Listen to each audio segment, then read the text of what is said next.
You're watching Fox 7 Austin News at 9. Thanks for choosing Fox 7 Austin News at 9. I'm Destiny Chance. A Northeast Austin family is recovering from a fire that killed their 2 dogs and has left them without a home. The fire happened Friday morning on Halifax Drive. Fox 7 Austin's Shannon Ryan joins us in studio tonight with the latest. Shannon, do we know how the family is doing considering the circumstances? Destiny, the family's devastated by the loss of their 2 Chihuahuas. Right now, they're living with neighbors until they can figure out a long-term plan. We were doing the best we can. We just came and get some clothes and tried to secure the house. Joanna Muniz and her husband are packing up everything that's left in their Northeast Austin home. After Friday's fire, there isn't much. Living room, dining room, office, kitchen, everything is gone. That includes Joanna's 2 puppies, Ginger and Pirate, who died in the blaze. That's the first thing when I get out of my car, go inside and call them. Joanna almost lost her life trying to save theirs. Yeah, I love them to death, you know. Everything was black, I couldn't see anything. I couldn't breathe or anything. Outside the house, Joanna's mother, who lives with the couple, tried to battle the flames with a hose. I was just hearing my mother's voice, and that's how I get out. Otherwise, I would have stayed there and died also with my puppies.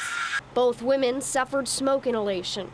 The next thing I know, they were putting me on the car, on the ambulance with my mother, and we were taken to the hospital.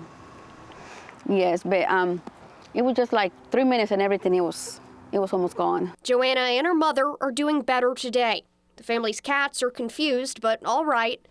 The road to recovery is long and uncertain. It's like a nightmare that I can't wake up right now.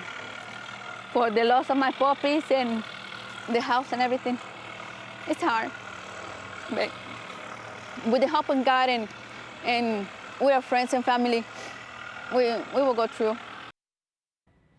No word yet on the cause of this fire. As for damages, the family's still waiting to hear back from insurance. Several American troops have been killed in an attack in Afghanistan. The exact number has not been officially released, but the New York Times quoted 2 Afghan officials who say as many as 6 U.S. soldiers and 6 Afghan soldiers were killed. Troops were also injured in the attack. A military spokesman says U.S. and Afghan forces had been conducting an operation when they came under direct fire.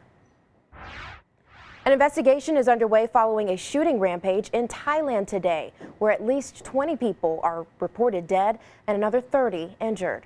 The suspected shooter is a soldier in the Thai military. Police say the soldier shot multiple people at various locations in a city located 160 miles northeast of the capital, Bangkok. The gunfire ended at a popular shopping mall. The Defense Ministry says the shooter killed his commanding officer at a military camp after an argument, and the suspect reportedly took an army vehicle before escaping from the base. Investigators claim the gunman posted live updates as well as photos and video of himself in full tactical gear on Facebook as he carried out the attacks. Facebook says it has removed accounts of the suspected gunman. Well, the coronavirus has now killed more than 700 people worldwide. The majority of the casualties are in China, including the first known American fatality in the outbreak. Health officials provided an update today saying more than 30,000 people are infected across 27 countries and territories. Fox's Jane Metzler reports. Despite the strict quarantine and extensive measures to control it, the 2019 novel coronavirus continues to spread rapidly worldwide, showing no signs of slowing down. The U.S. Embassy in Beijing confirming Saturday a U.S. citizen died from the coronavirus in China, marking the first known American fatality in the outbreak.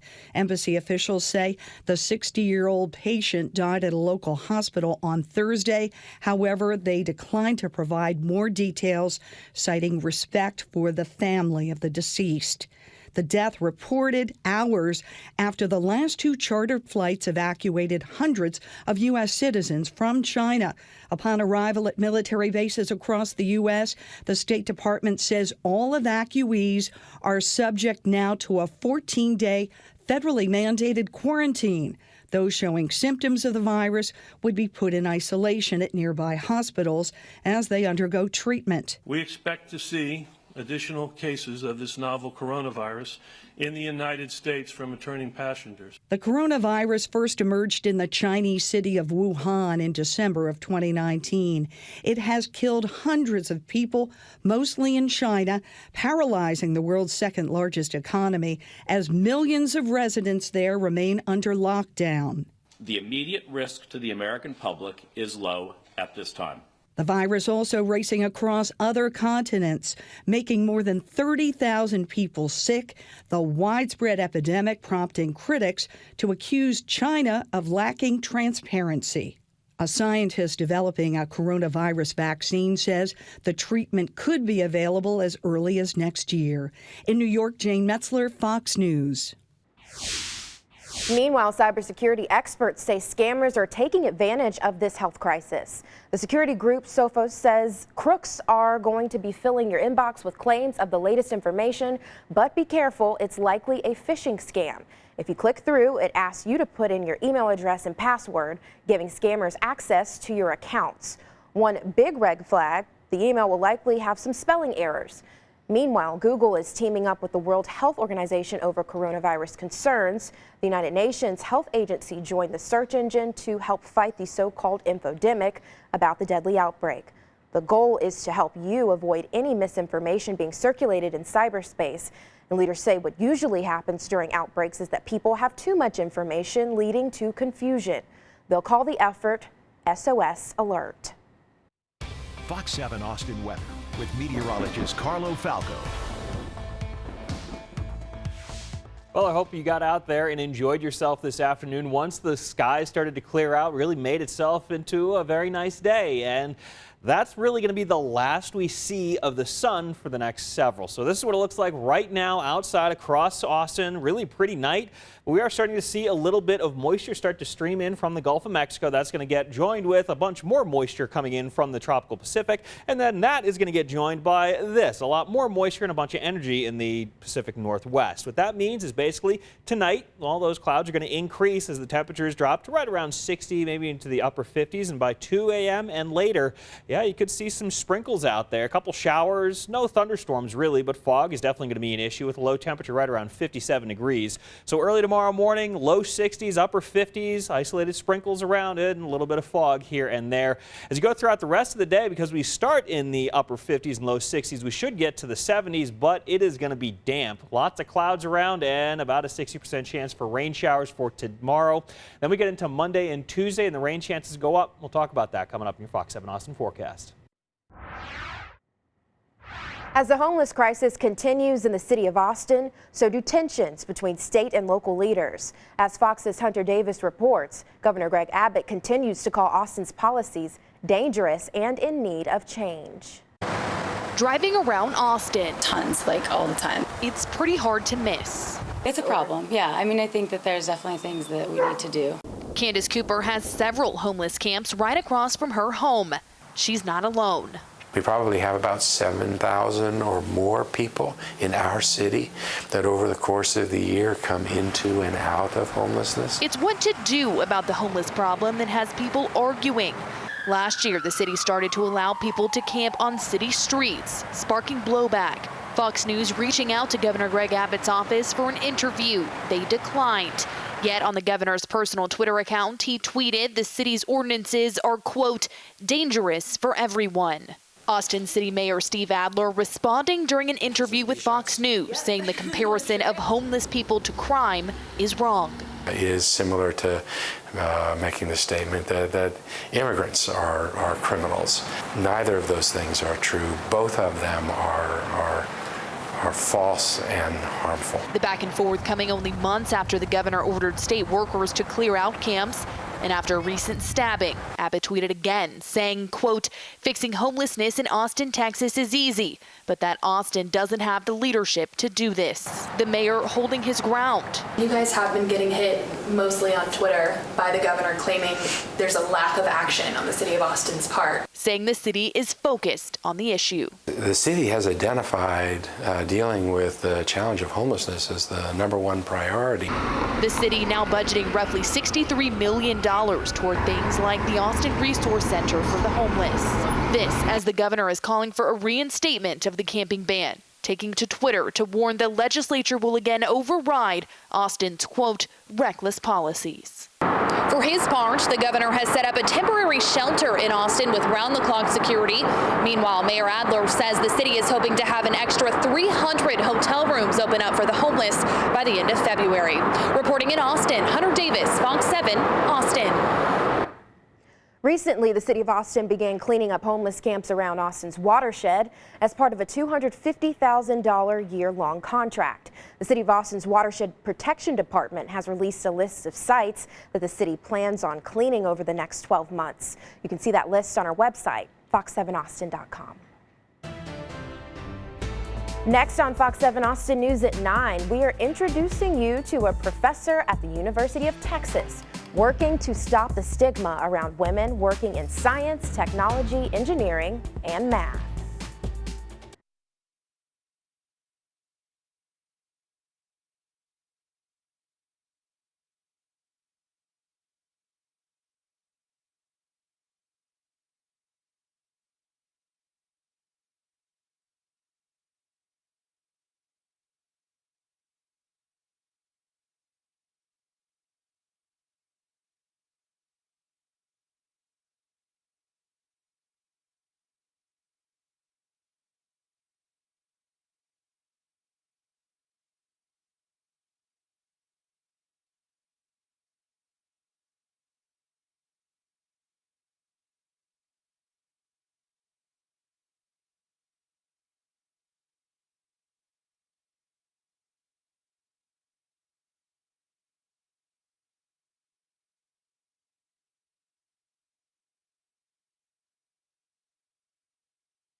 You're watching Fox 7 Austin News with Destiny Chance. A group of UT female chemists made history today by setting off more than 60 thermodynamic thundercloud reactions. This was led by their professor, Dr. Kate Bieberdorf, who has a passion for inspiring more girls interested in science, technology, engineering, and math careers. Fox 7 Austin's Amanda Ruiz captured all the action. Hours of preparation for something that only takes a couple of seconds. But to Dr. Kate Bieberdorf, or Kate the Chemist, this is about much more than just doing a science experiment.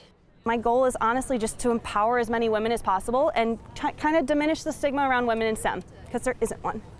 Kate the Chemist invited 67 of her female science majors to join her on the steps of UT's tower.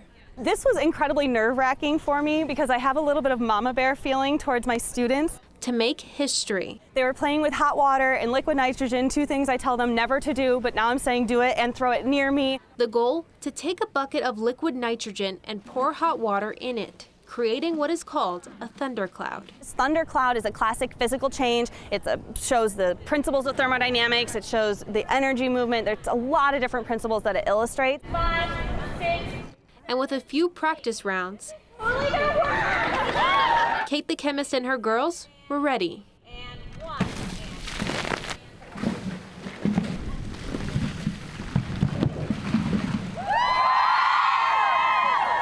It was so wonderful to do something that has solid chemistry in there, but it's also frickin' awesome. She says her goal is to break down stereotypes that surround the STEM field and women. I want to show just everybody that you don't have to be a dork or a nerd to be a scientist. You can just be a girl who likes explosions and fire and high heels, and that's totally fine. But if they see it, then hopefully they can be it. Amanda Ruiz, Fox 7 Austin News. That was awesome. Well, this experiment was also done to be part of a television show called Mission Impossible, a show that features women with jobs in STEM. Coming up next, meteorologist Carlo Falco tells us how long we can expect rain in our forecast as we continue our weekend. We'll be right back.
Fox 7 Austin weather with meteorologist Carlo Falco.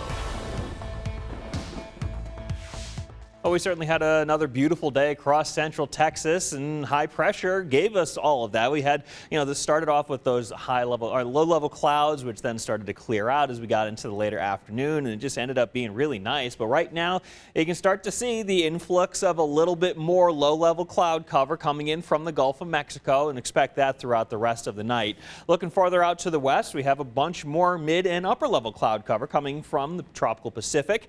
That's going to start to move on in. This this is the subtropical jet stream, which is going to give a little bit of energy to the moisture, which we're going to start to see coming in overnight. And that is going to really drive the dew points and sucking all of that moisture in from the south. You can see those darker greens moving into Austin by early tomorrow morning. This is some really soupy air, which is going to start to push on in, and that's going to really set the stage for a little bit of fog for tonight. So getting up and out early tomorrow morning, or I guess right around 3:30 in the morning. So maybe you're going to bed late tonight.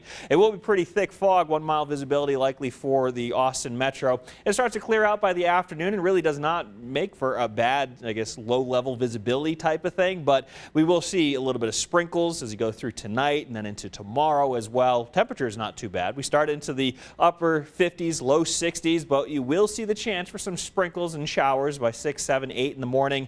Temperatures start to warm up pretty quickly, and we do get up nice and mild, high right around 71 degrees. Or those showers and thunderstorms start to move on in, and the clouds are going to try and keep us a little bit cooler than what we otherwise could be. And then we get into this monster down here. This is actually part one of a pretty decent sized storm system, which is getting its act together right now.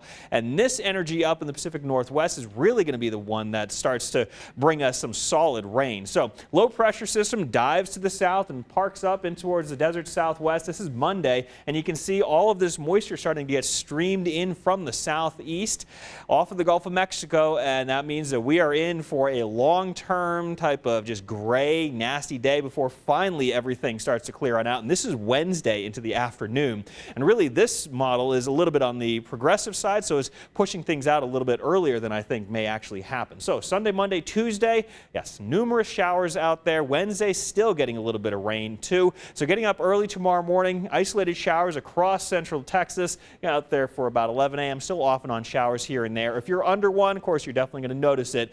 But then we get into the real action. This looks like Monday in the morning and into the afternoon. A big old burst of rain right here, right around noon or so. Very heavy rain pushing through Austin. It all gets out of here with a cold front, which should chop those temperatures down once again as you get in towards the like Tuesday and into Wednesday. But we could be seeing a solid amount of rain, flash flooding possible with this. And we're talking about Tuesday. Some solid rain happening, more rain on Wednesday, and those temperatures are not going to be very warm. We got 74 tomorrow, but 40% chance for those rain showers, 60 to even 70% chance for rain showers Monday and Tuesday. The sun finally comes back on Thursday. While the New Hampshire primary is just a few days away, some of the presidential candidates are already amplifying efforts in Texas. There's a stockpile of 228 delegates up for grabs when the Lone Star State votes on March 3rd. Fox's Blake Hansen has the latest on the Texas campaign trail. Most of the candidates are on the ground in New Hampshire, but the 33 delegates the state has to offer is a measly sum compared to what waits on Super Tuesday, including from states such as California and Texas. And Texas is a rich and large trove of delegates in an ethnically diverse state. Bernie Sanders, he's fighting to raise wages. Some candidates are already upping efforts in the Lone Star State. Vermont Senator Bernie Sanders spending $2.5 million on an ad buy in California and Texas. He's been a leader throughout the country for the past 12 years, Mr. Michael Bloomberg. With money seemingly no issue, former New York Mayor Michael Bloomberg has already been running ads for weeks. His campaign will open 11 new field offices in Texas Saturday, including one in Dallas's Knox Henderson neighborhood. And Bloomberg's whole strategy is predicated on Super Tuesday.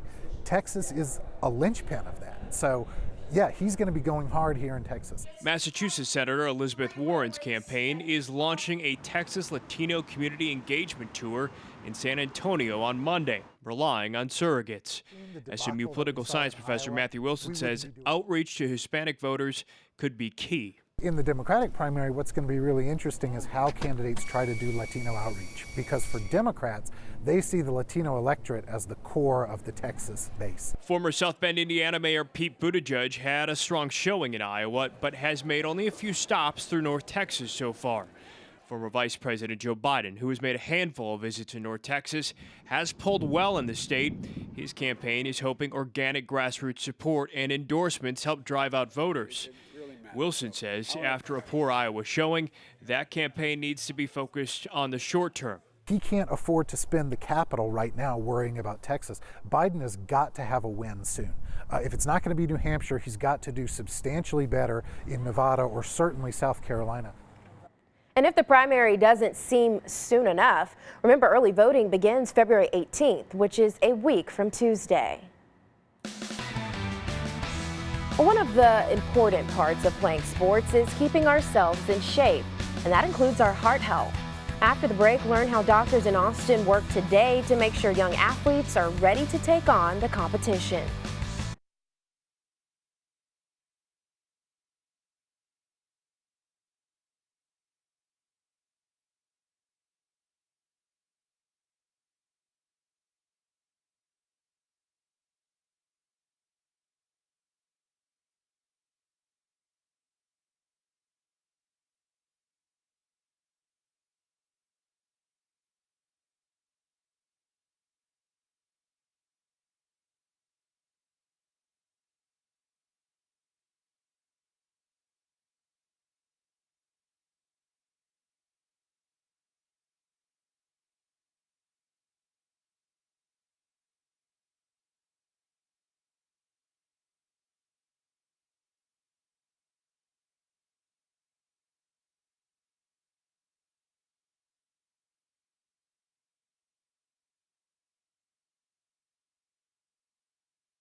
You're watching Fox 7 Austin News at 9. To celebrate American Heart Month, the Heart Hospital of Austin took time today to offer instructions on CPR and provide AED demonstrations. But today's biggest takeaway was the hospital giving free heart screenings for young athletes. Fox 7 Austin was there. Take a look. Unfortunately, oftentimes a simple physical exam can miss potential underlying serious cardiac disorders that could put a young athlete at risk. Vivek Goswami is a cardiologist at Heart Hospital of Austin. On Saturday, the hospital provided free heart screenings for young athletes. We're offering screening ECGs or electrocardiograms. We're also doing screening ultrasounds of the heart. This was to detect a heart condition called hypertrophic cardiomyopathy. It affects 1 in 500 student athletes every year and is the leading cause of sudden death in young athletes and often has no symptoms. We hear these rare but tragic stories of these young athletes just collapsing suddenly on the courts or on the field. I mean, these are terrible stories, and the reality is a good majority of these cases can be prevented if we proactively identify a structural issue with the heart or an electrical abnormality on the ECG. Goswami says high school athletes go through rigorous workouts. He says when a doctor performs a regular pre-sports physical, they can look and listen to clear the child to play. These machines do everything outside of that physical. Oftentimes the first symptom of these potentially deadly disorders is a bad one. So oftentimes the first symptom is sudden cardiac death. So really to be proactive and to screen is a great service that I think many people in the Austin area should take advantage of, and it's free. Heart Health Austin screened kids ages 14 through 18, which included a 12-lead electrocardiogram and a limited two-dimensional echocardiogram. Ultrasounds of the heart were also available, and the screenings only took about 5 minutes each. If we can be proactive and screen, we can really break the natural progression of disease.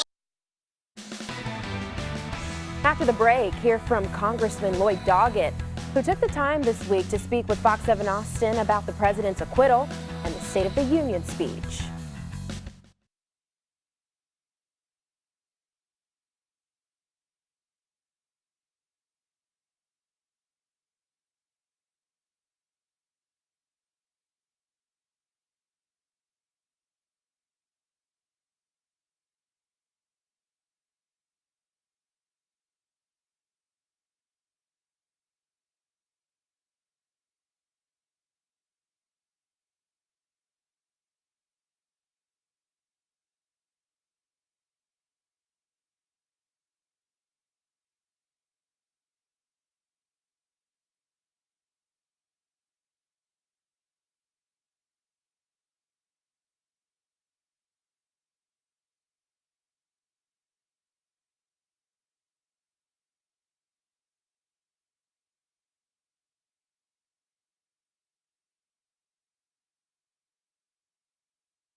You're watching Fox 7 Austin News with Destiny Chance.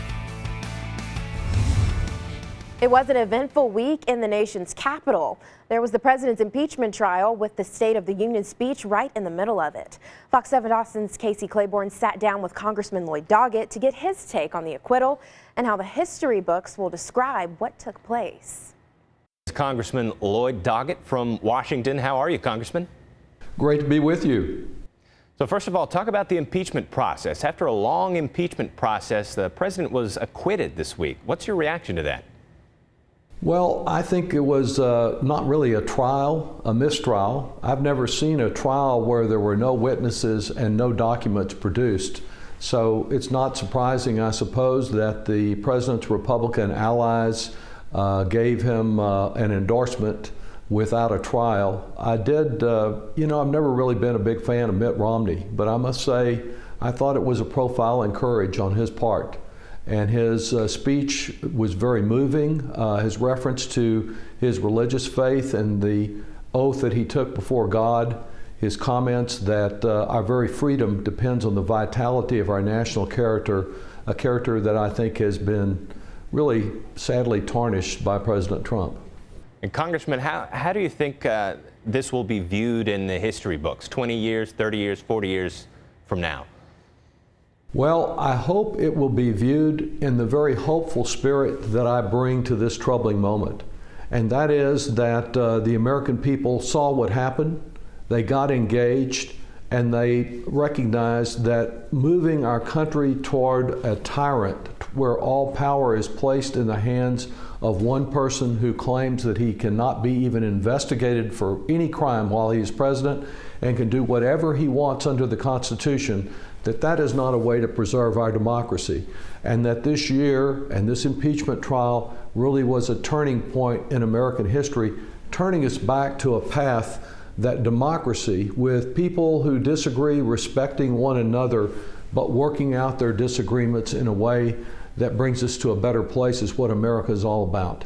And Congressman, this was a busy week in Washington. We also had the State of the Union this week. What was your reaction to President Trump's speech?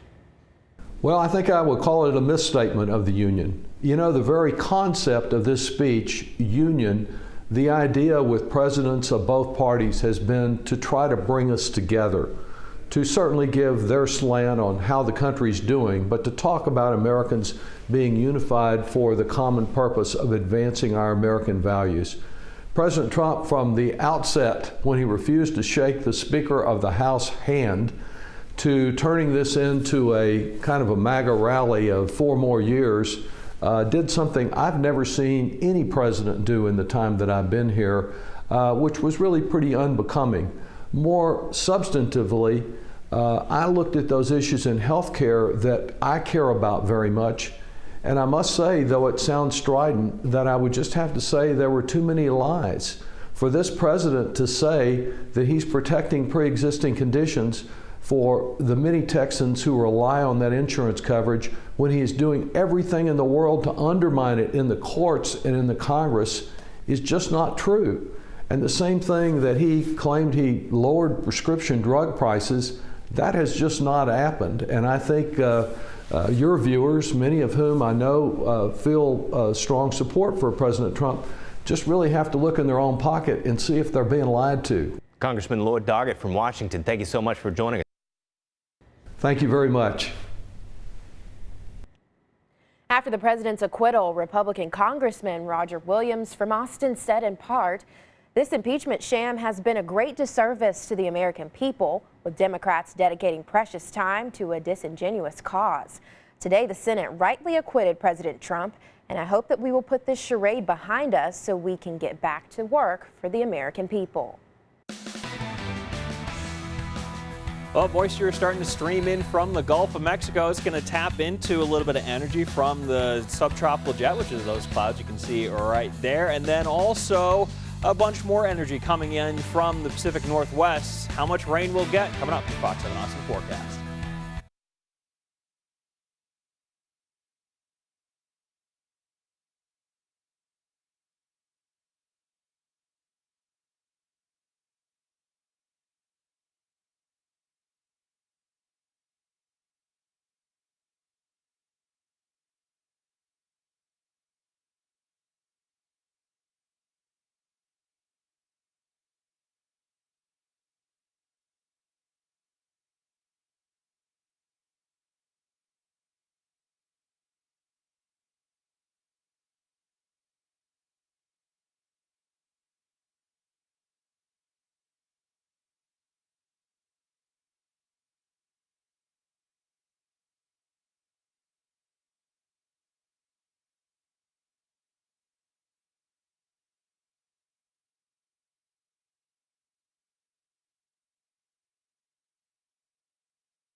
Fox 7 Austin weather with meteorologist Carlo Falco. We had a pretty nice day today. Unfortunately, it's not really going to last into tomorrow or really much of this coming week because we have a lot of clouds coming in from the southwest and a lot of moisture coming in from the Gulf of Mexico. You can see those clouds down here. They're moving over top of Mexico right now. This is the subtropical jet. And this is going to provide a little bit of energy for tonight and into tomorrow for a little bit of thunderstorm activity possible, more likely just rain showers, a couple sprinkles here and there, and certainly some fog. Winds are out of the south. That's going to continue to pump in all of that moisture. It will also keep our temperatures relatively mild, so relatively mild temperatures out to the west, 55 in San Saba and Llano. Fog likely for Austin as you go through tonight, and definitely some low clouds, low temperatures right around 57 to 58 degrees. Early tomorrow morning, dealing with those low clouds, dealing with the fog. It's going to be pretty damp out there. Rain showers likely, and then we're going to be kind of off and on with showers, possibly a thunderstorm tomorrow with a high temperature. Not too bad, right around 71. Then we're looking not to the southwest, we're looking way to the northwest with our next weather system to come. It's producing a lot of snow up into the mountains in Montana, Idaho, basically the mountainous west and Pacific Northwest. And that's going to dive on down to the south, take a little bit of a break, go to Mexico for a couple days, and then it's going to shift on off to the east. And as it does so, it's just going to pull a ton of moisture in from the Gulf of Mexico and dump that in the form of rain on Texas before it finally gets out of here. And many of you who have gone to some of the resorts in Mexico know it's a great place to be. So that low pressure system is going to take its time as it moves off across West Texas. What that means, though, is that we're going to see a lot of rain. So futurecast early tomorrow morning, kind of off and on rain showers. Same thing into the later morning to about noon, into the afternoon, sort of off and on rain showers. Looking kind of gross and damp out there. Early on Monday, still off and on rain showers, but then the subtropical jet comes in, and this is what happens. A bunch of moisture and a bunch of energy are going to combine into some thunderstorms. No risk for severe weather, but really we will see quite a bit of rain. Check this out. 1 to 2 inches of rain is possible across central parts of Texas, Georgetown and Austin, about 1 to 1.2 inches of rain. And then the final low pressure system pushes off to the east. They're still talking about heavy rain on like 5 in the morning on Wednesday before finally everything gets out of here and we start to clear things out and it gets the sunshine to come back for Thursday and Friday. We just have a lot of rain to come our way. I always know that we could always use a little bit more rain, but I mean, what, 60, 70% chance of rain for the next 3 days? It's going to be kind of gray. Yeah, you just have to plan more indoor activities like making tomato soup, grilled cheese. Exactly. It's going to be classic. Yeah, there you go. You get all the things. You're all set for the kind of gray nastiness that's just coming our way. Yes, yeah. We're prepared. Thank you, Carlo. Well, after the break, we're hearing from a pair of hunters in Utah who were reunited this week with their family after they survived getting stuck in a snowdrift for 3 days.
watching Fox 7 Austin News at 9.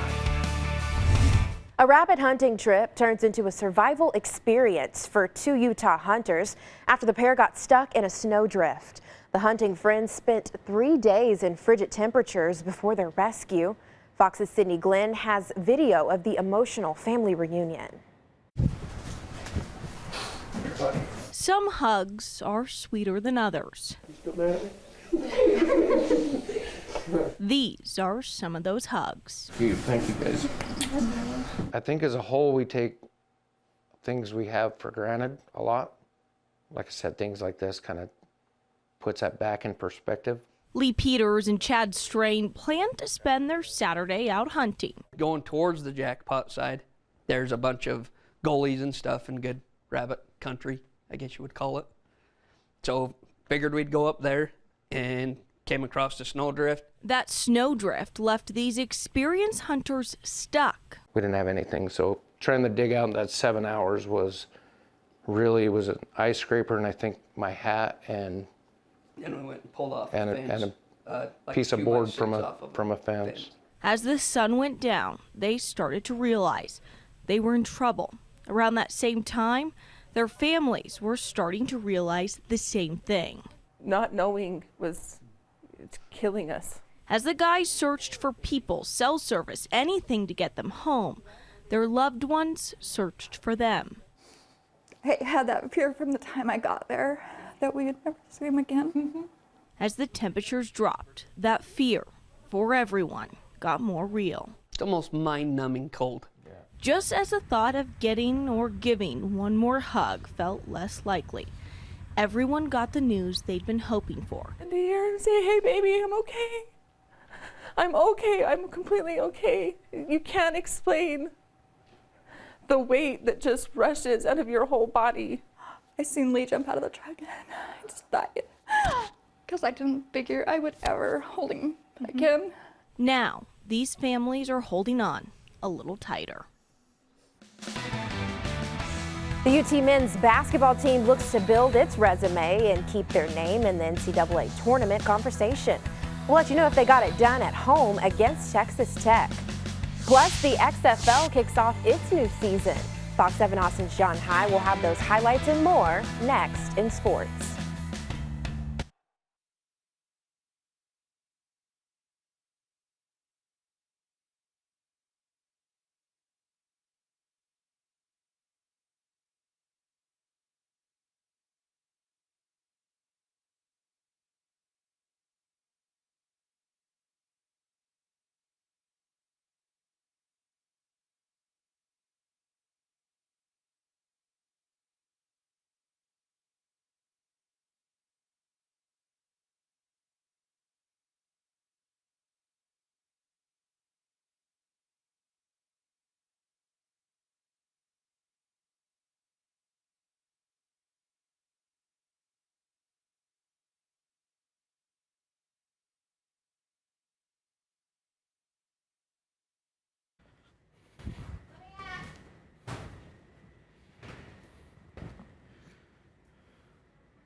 S1 UTMBB hosts Texas Tech. Did I turn this on?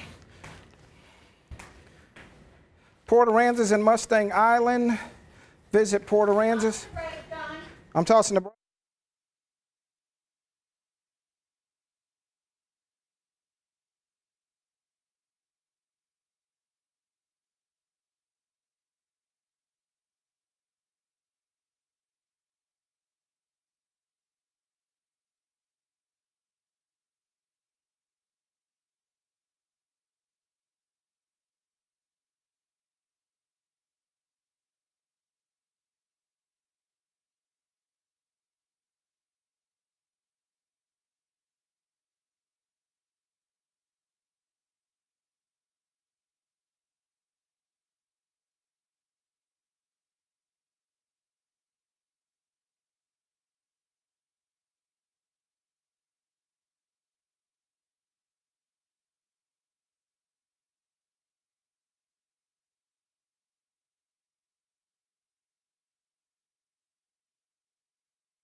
Fox 7 Austin Sports with John Hyde.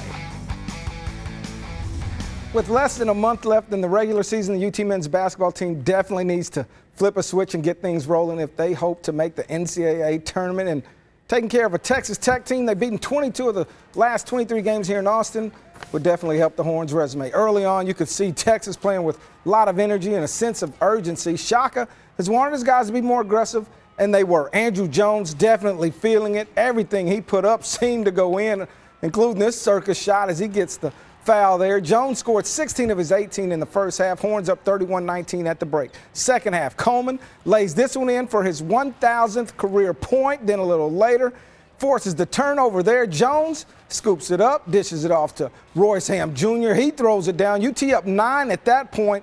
Shortly after that, though, Texas suffers a big blow here. Jace Febres goes down with a knee injury. He would not return. Tech, in the meantime, rallies, ties it up at 41 apiece on this and one from Kyler Edwards. This one was tight from then on. Coleman was definitely feeling it. He was carrying the Horns in the second half.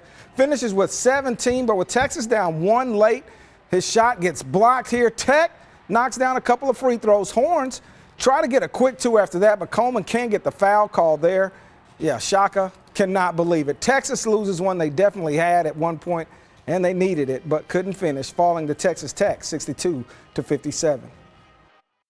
This one really stings because, obviously the way that our guys came out and fought and approached this challenge to start the game. We knew coming out of the second half there was going to be Tech trying to make a run. There's no faith loss.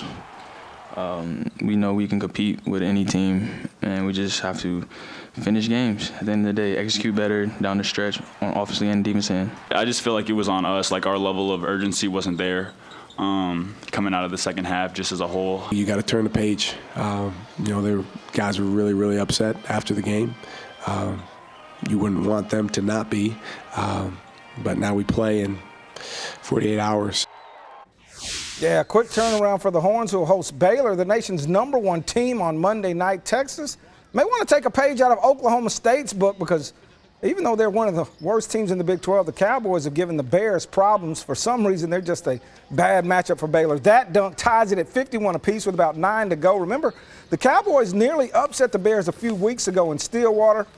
Oklahoma State proves to be a handful again, but Baylor holds on to win its 20th in a row, beating the Cowboys 78-70. Now, according to bracketology, 13th ranked West Virginia is a projected 3 seed for the NCAA, so you think they'd be able to take care of business against OU up in Norman. The Sooners not trying to hear all that. OU senior Christian Doolittle drops in a game-high 27 as Oklahoma upsets West Virginia 69-59. As for the rest of the Big 12, 3rd-ranked Kansas takes care of TCU 60-46, and Iowa State beats Kansas State by 10. In the SEC, Texas A&M on the road facing South Carolina. The Aggies lost to them by 14 down in College Station 3 weeks ago. Got a little worse this time around. Quentin Jackson led A&M with 16 off the bench, but this one was all Gamecocks. South Carolina wins easily by 20, 74-54. The Aggies now fall to 11-11 overall, 5-5 in the SEC. And Texas State, who's tied for 2nd in the Sun Belt, going for their 4th win in a row, but they'd have to get it without the school's all-time leading scorer, Nigel Pearson, who missed the game at Appalachian State for personal reasons. After going down 13-8, Texas State goes on a 28-5 run to open it up, but Appalachian State closes the first half with a 13-0 run. Bobcats only up 36-31 at the break. With under 10 to go in the second half, Texas State led 53-44. After that, Eric Terry bucket, but they didn't do much after that. Appalachian State did. They win a close one, 60-57. Well, even though the Super Bowl is over, that doesn't mean you have to wait for months to get your pro football fix, thanks to the XFL kicking things off again. 8 teams will play a 10-week season. The LA Wildcats and Houston Roughnecks playing on opening weekend. Houston was down 17-12 in the second quarter. Then they took off and shut the Wildcats down, scoring 25 unanswered to win it 37-17. Former Temple quarterback P.J. Walker led the way for Houston, throwing for 272 yards and 4 touchdowns. It was amazing just to get out here and fly around with live bullets, to run around, make plays for my guys, and just have fun. Well, the first game of the day was between the Seattle Dragons and the DC Defenders, and the first touchdown in the XFL reboot goes to Seattle's Austin Prohl. His score puts the Dragons up 6-3 in the first quarter. Third quarter, DC with a little trickery here. Former Ohio State National Championship winning quarterback Cardale Jones finds a wide open Kari Lee. Yeah, he does the rest for the 39-yard touchdown, and the DC Defenders go on to win it 31-19. It was good to be out there for a full game and grind it out there with these guys that we put in a lot of work in since November. We knew we had a tough, hard-nosed team. The unknown was what these guys are